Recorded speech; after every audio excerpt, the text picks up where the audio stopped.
kan udah bilang kita berdasarkan menentukan biaya, ada disebut dengan costing, itu berdasarkan kompetitor kita dan analisa bahan baku yang ada gitu. Ya. Terus dari presentik yang didapatkan tadi komposisi 30-35%, itu kan berdasarkan dari kesepakatan manajemen dengan cost control seperti itu pokoknya. Yeah. Nah, terus dari analisa kita pembentukan sebelum buat selling price itu kan ada pembentukan namanya cost price atau basic cost. Dari basic cost tadi itu dijelaskan ada labor cost dengan material dan yang lain itu. Nah, komposisinya persentasenya 35% kalau di bintang 5, di bintang 4, apa dan restoran itu berlaku sistem persentek yang seperti itu. Terima kasih. Oke. Untuk yang ditanyakan cost percentage-nya nggih. Cost percentage ini bapaknya sepertinya nggak hadir minggu lalu ya. Di absen saya juga nggak ada namanya kemarin. Jadi untuk minggu lalu kita sudah belajar mengenai cost percentage. Untuk cost percentage ini, makanan dan minuman standarnya berbeda. Jadi untuk makanan punya standar sendiri, untuk minuman punya standar sendiri. Yang menetapkan cost percentage itu pun terserah dari masing-masing perusahaan. Jadi antara perusahaan yang satu dengan perusahaan yang lainnya pasti mempunyai standar cost percentage yang berbeda. Oke, misalnya di perusahaan A, dia mempunyai standar cost percentage 35%. Di perusahaan B belum tentu standar cost percentage-nya sama. Bisa saja standar cost percentage-nya 40% atau bisa saja lebih dari itu. Jadi tergantung dari kebijakan masing-masing hotel. Yang menentukan adalah hotel tersebut, disesuaikan dengan kebutuhan dari hotel tersebut. Jika memang seandainya dirasakan bahwa cost percentage-nya rendah, itu bisa dicapai, silakan. Jadi silakan ditetapkan standar cost percentage-nya serendah mungkin. Tapi jika seandainya dirasakan bahwa cost percentage-nya itu tidak bisa dibuat rendah, tapi cost percentage-nya harus tinggi, silakan. Ya, itu berdasarkan pada analisis yang dilakukan oleh manajemen. Jadi manajemen yang menentukan berapa standar cost percentage-nya. Karena standar cost percentage pun kita tidak boleh buat sembarangan. Karena ini nanti kaitannya dengan realisasinya. Kalau misalnya standar cost percentage-nya kita buat terlalu rendah, misalnya kita mau sombong nih, oh saya mau buat cost percentage-nya rendah saja. Artinya adalah biaya yang mau kita keluarkan itu adalah rendah, sehingga untungnya nanti tinggi. Standarnya seperti itu. Nah, tapi begitu kita realisasikan, ternyata nggak bisa tercapai. Ya, ternyata cost percentage kita melambung tinggi, sangat jauh dari standar. Itu juga tidak bagus. Yang bagus adalah standarnya mendekati dengan realisasinya. Jadi sama seperti anggaran, kalau kita membuat anggaran. Kalau kita membuat anggaran biaya terlalu rendah, itu kan juga tidak bagus. Artinya adalah kita membuat anggaran itu kita buat serealistis mungkin, berdasarkan pada pengalaman yang sebelumnya atau berdasarkan pada kondisi-kondisi yang terjadi sekarang. Ya, sehingga membuat standar itu juga tidak semudah yang kita bayangkan. Jadi harus berdasarkan pada berbagai pertimbangan, sehingga harus dibuatkan oleh banyak pihak. Jadi harus mendapat masukan dari banyak pihak.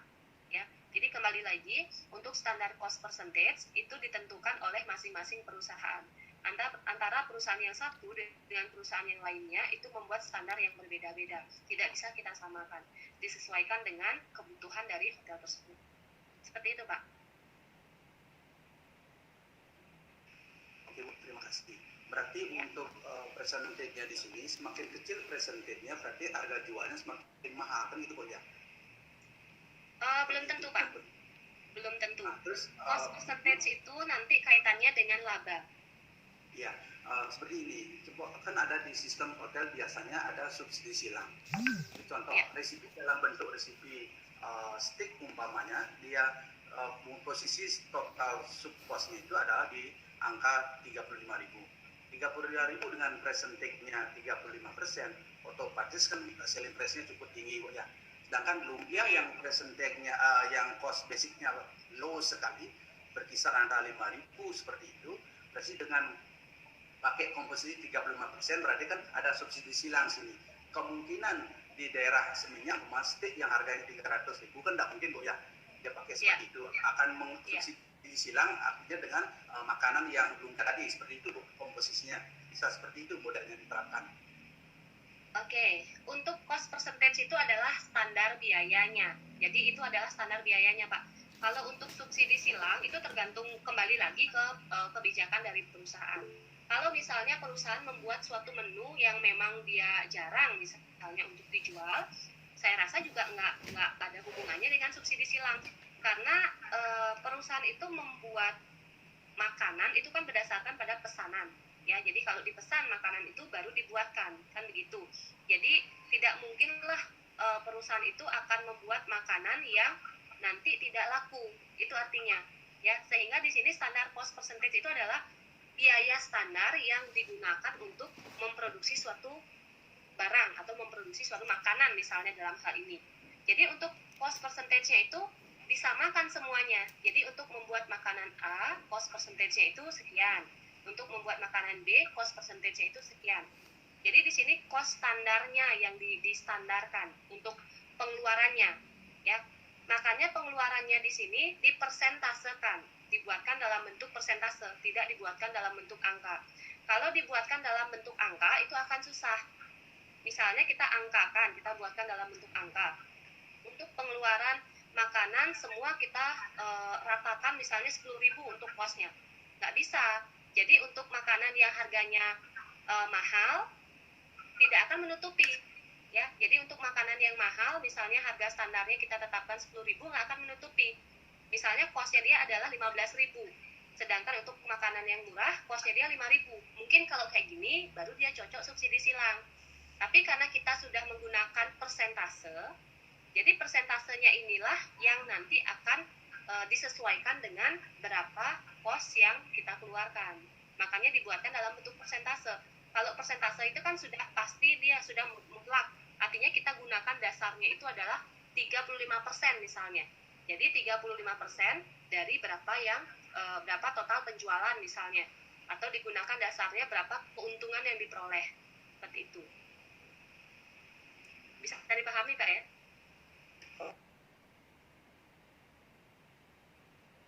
Mikrofonnya mati Pak. Ada yang mau ditanggapi lagi? Oke Bu, terima kasih. Sudah jelas. Oke. Ya. Ada lagi yang lainnya?